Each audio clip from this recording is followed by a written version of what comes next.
तेरे नाम का कुत्ता पालूं साले, भौंकने को आता नहीं और काटने को आ गया। हाँ, छोड़ यहां से। राजा, तू जानता है किसका इलाका? म्युनिसिपैलिटी का। नहीं, ये नागर दादा का इलाका है। यहाँ जो भी धंधा होता है दादा के हुक्म से होता है। तो तू अपनी भट्टी अलग बना के बैठा है राजा, ये लफड़े वाली बात है। लफड़े के नाम का कुत्ता पालूं?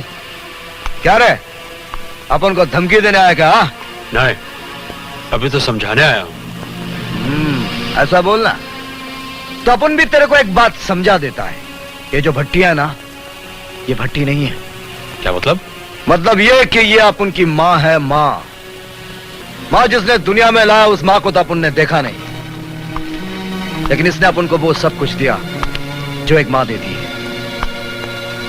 इसने अपन को पाला, रोटी दिया, जवान किया, ठंडी लगी तो अपना गरम गरम गोदी में सुलाया।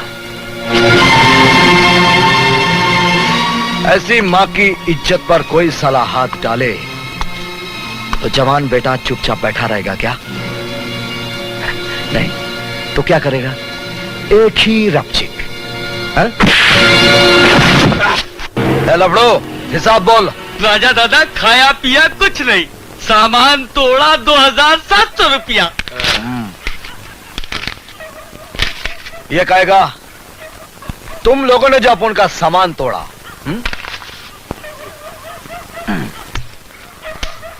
ये कहेगा अपन ने जो तुम लोगों का थोपड़ा तोड़ा। घर जाके मरहम पट्टी कर लेना।